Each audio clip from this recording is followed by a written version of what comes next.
Recording in progress. Good day everyone, my name is Aureli Durano and I'll be presenting to you the drug-resistant TB treatment regimen. Case holding is the set of procedures that begins at diagnosis and continues to initiation of treatment and then throughout the treatment duration. Activities include treatment education for the patient, family members and treatment supporters, regular adherence to counseling, provision of psychosocial support and medical management that consists of assignment of the appropriate treatment regimen, monitoring of treatment response, and monitoring and management of adverse events. Uninterrupted intake of anti-TB medication by patients coupled with provisions of a comprehensive patient-centered care by healthcare workers are vital to achieve cure for TB and MDRTB patients. Its objectives is to cure or successfully treat the RTB patients and of course to achieve treatment success rates more than 85%. Policies includes that the RTB treatment shall be started within 7 days from diagnosis. Standard treatment regimen for MDRTB and RTB shall be given based on patient's eligibility and exclusion criteria. ITR shall be given to patients who are not eligible for any of the standard regimens. First and second line LPA tests shall be done prior to MDRTB and RRTB pre-XDRTB and XDRTB treatments. Results should be available within 14 days from submission and prompt adaptation of treatment shall be done if with resistance to fluoroquinolones or both high-dose isoniazid and prothionamide. Regular adherence counseling shall be given before treatment and continue 2 weeks after treatment, as well as monthly throughout treatment. This is to inform you that on the first 14 days of the DRTB patient, they will be given 20 to 25 tablets a day. So usually that will give them a second thought in pursuing the treatment. So it is very important to gather or to collect all the information and contact details of the patient. Not only the patient as well as their family members and the local health units where they belong to.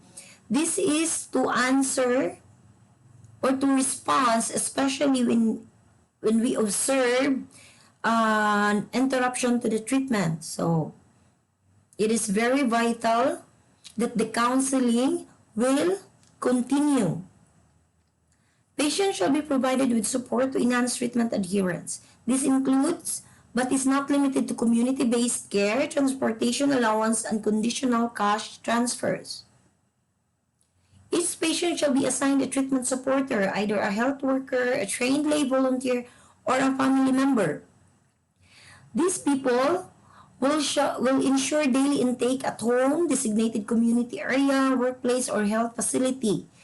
Use of digital adherence technology, for example, video-based treatment or video DOT, 99 dose or artificial intelligence, to aid self-administered treatment but reinforced with proper and regular adherence. Counseling and support may be applied. Treatment monitoring shall be undertaken by clinical microbiological and laboratory investigation according to recommended schedules and as needed. Prompt management of adverse events shall be undertaken.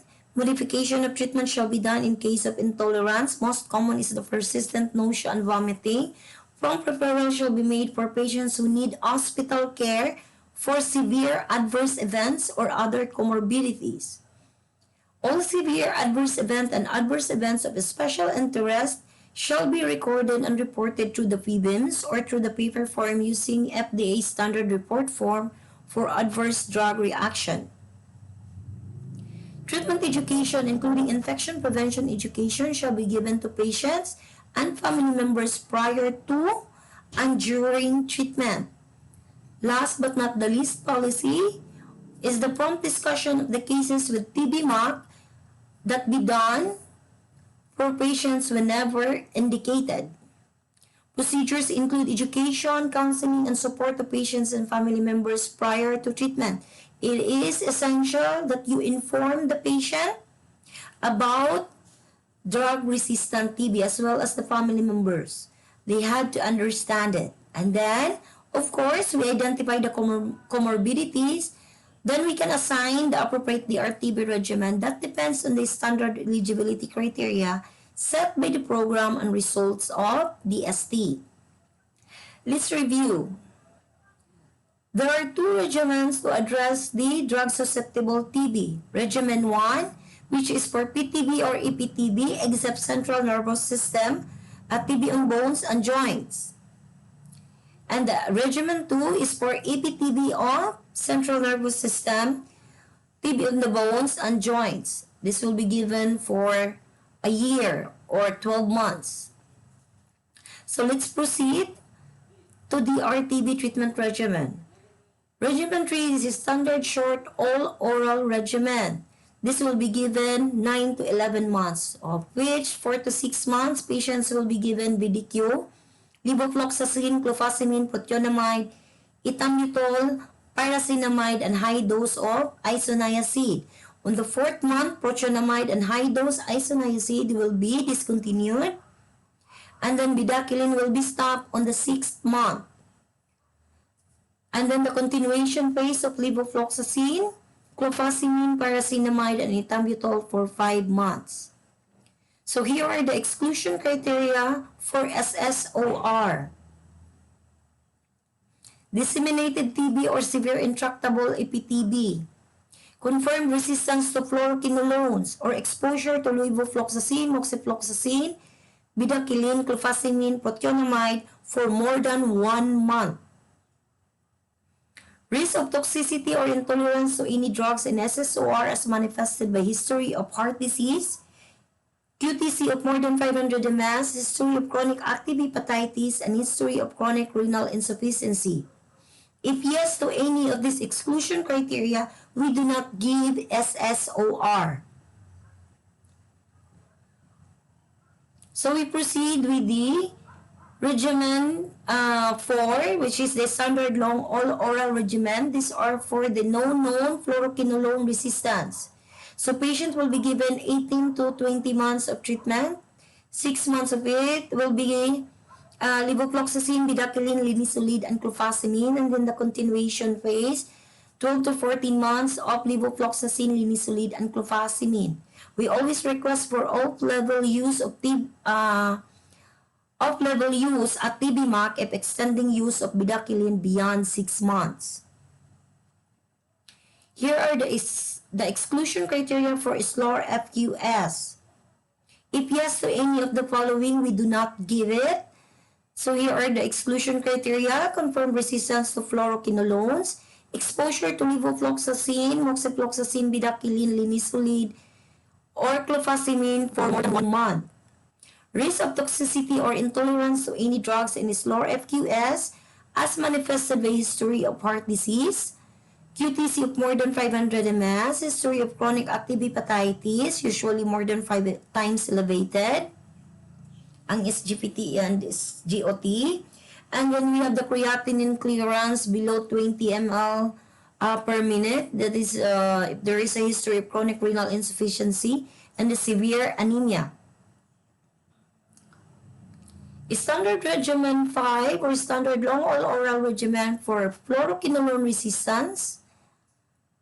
They will be given again 18 to 20 months. 6 months of which they will be taking linezolid, bedaquiline, dilamanid, clofazimine, and cycloserine. And then for the continuation phase, they will be given linezolid, clofazimine, and cycloserine. We always request for off-label use for bedaquiline and dilamanid combination at TB-MAC or TB Medical Advisory Committee. The exclusion criteria for SLOR FQR are exposure to bedaquiline, linezolid, cycloserine, clofazimine, or dilamanid for more than 1 month or 1 month. Risk of toxicity or intolerance to any drugs in SLOR FQR as manifested by history of heart diseases, QTc of more than 500 ml, history of chronic active hepatitis, history of chronic renal insufficiency, and severe anemia. And then if the patient is not eligible for SLOR FQR, then we give the individualized treatment regimen. The construction of its medication or its drug is 4 to 5 likely effective. And we always present this case to the TB-MAC and follow their advice for the regimen design.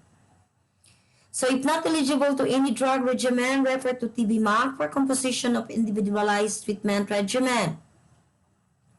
So usually the cases that are not eligible to both SSOR and SLOR are MDRTB and RRTB patients with previous exposure to second-line drugs for more than 1 month.